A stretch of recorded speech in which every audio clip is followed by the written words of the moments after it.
this watch when I came to Hong Kong. I bought this watch because I bought one for my brother. I bought this watch because I was broke. I wanted to buy some watches.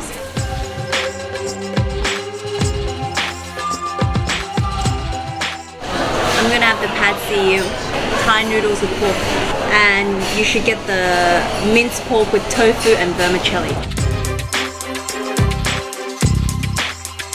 Okay, so why do we have all your watches here today? Because you guys want to see my watches. I think we're gonna, over a couple of vlogs, show you my watches. More like a couple million of vlogs. Yeah, because I've got quite a few and I'm worried it might bore you guys to death. This is the very beginning. When I first came to Hong Kong. Yeah, what's going on? Once upon a time, a little boy called Jason came all the way to Hong Kong from London. You can see the lovely blue even from a distance here. This was probably one of the first watches I bought myself. What's so special about this watch? It was Jules' birthday. I wanted to buy him a watch, and being the watch freak I am, I thought I'd buy one for myself too. So I got one for Jules and I spoiled myself. Reminded to self, next time I buy you a birthday present, I buy something for myself as well. Almost 20 years ago, it cost me £300. Wow. Pretty steep. Not really. It's lovely. When I first came to Hong Kong, I had this watch. Alright, so check this out.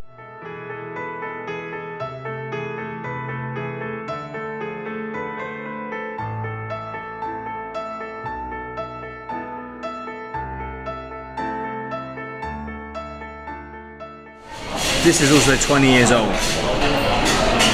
Pad see ew. Ew.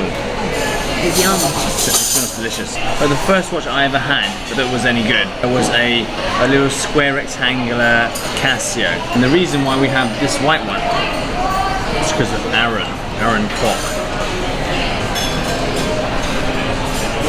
Were you his fan?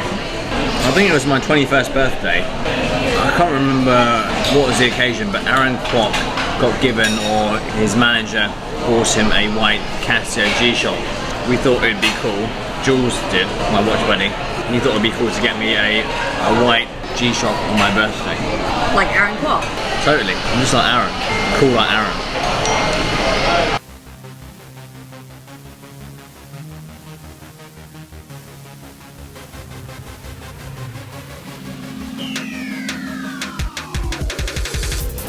I used to have a G-Shock too. My first G-Shock was baby blue. So when I first came to Hong Kong, I had these two watches. Then I started buying, properly buying. Which one do you think I got next? This one. No? You have to remember, when I first came to Hong Kong, I was poor. Really poor. Oh yeah, you were. Really poor. But still, I wanted to get watches. So when you have no budget and you want to buy a watch, what do you get? Casio. So this is your third watch. I can't remember which watch brand it looked like. I bought a lot of G-Shocks because they look like other watch brands. And I can't remember which brand this particular one looked like. Timex. No, it wouldn't be a Timex. Why would I buy a Casio to look like a Timex? I'm not sure if it was Bulgari or Hublot back then wasn't very big. How much was it? And this one was $400, $500. Hong Kong dollars. Yeah. So how many days dinner would that be? A couple week and a half, I don't know. Holy.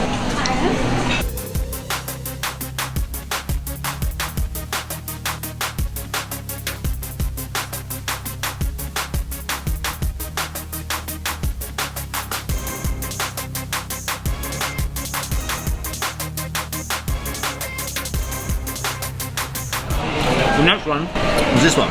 You might not see it very clearly, but it's brown. How is that brown? That is obviously black. Why are you doing this? No, if you can't see your face, then you can focus on the watch. What brand has lovely brown face watches? Don't know. Come on. The logo itself is also brown. Brown with yellow. They make leather goods. Louis Vuitton. They have really lovely watches with brown faces and dials, because I couldn't afford one. I've got this one. That looks nothing like a Louis Vuitton watch. Oh, this watch is black and it reminds me of an Hublot, all black. Well, this watch is white, it reminds me of a Chanel. I wanted to get a Louis Vuitton watch and I couldn't afford one, so I got this one. and it looks pretty cool. Lovely.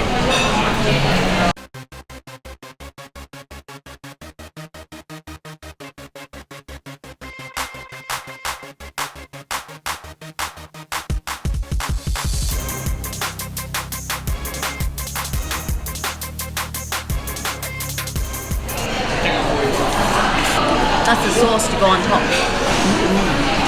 You were poor and you wanted to still buy a watch that was green and looked like another brand.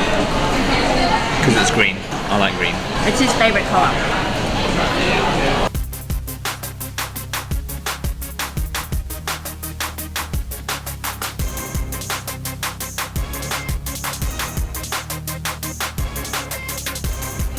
So these three babies cost me under $2,000 Hong Kong.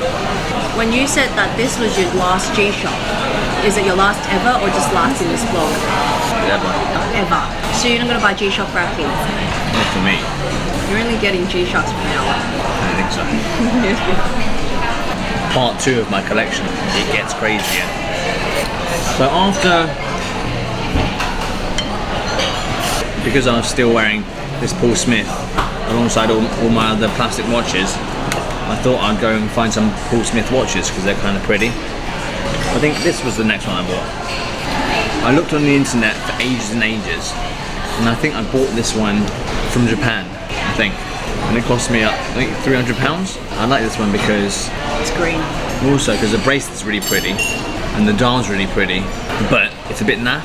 After I bought it, it fogged up the inside really quickly. It's not even water resistant to any depth at all. It's not even splash proof. I'm surprised. Maybe I was just unlucky.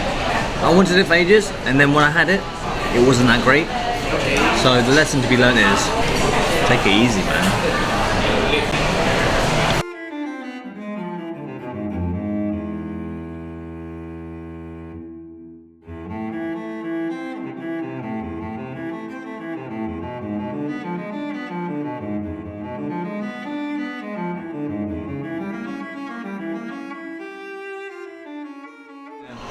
Having bought the green Paul Smith, I think I bought this.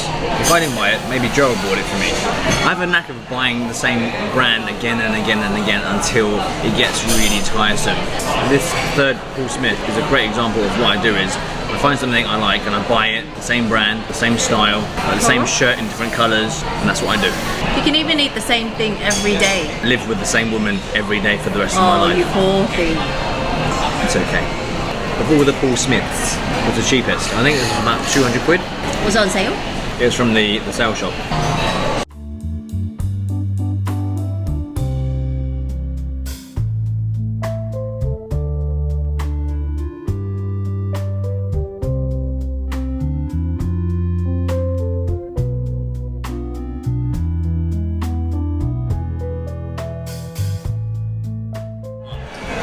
When we were little, we wore the same clothes.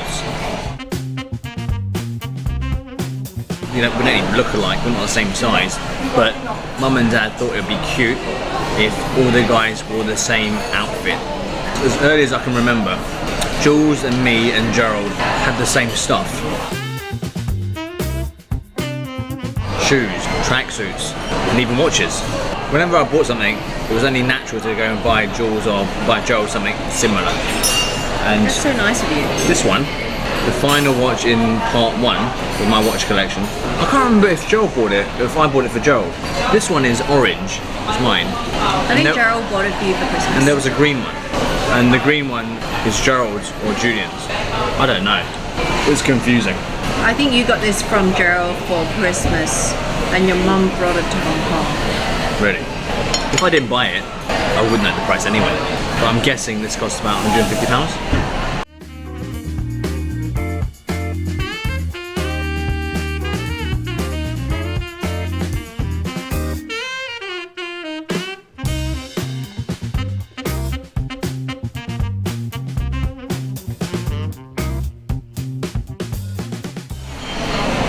Early years of Jason's watch collection. Yeah, it's kind of like me and my handbags. I've always liked handbags. Buying for the sake of having. You know, they're pretty cool, affordable. You slowly figure out what it is you want. And part 2, next time, you'll see some of the more expensive stuff. So I bought this watch when I came to Hong Kong. I bought this watch because I bought one for my brother. I bought this watch because I was broke. I wanted to buy some watches. They kind of look like big brand watches, but they're not. The next lot is the diving lot. After this bunch, I started buying watches for different programs and different dramas. That got a bit crazy because I was filming about 2 dramas a year. Buying 2 new watches a year is pretty excessive, even if they're not particularly expensive. I think I contributed to your watch collection. And then Sarah joined in. She joined in on the buying action. So how do we wrap up the first part of my watch collection? Well, time flies. That's the end of Jason's watch collection. Tune in for vlog 2. Thanks for watching. See ya.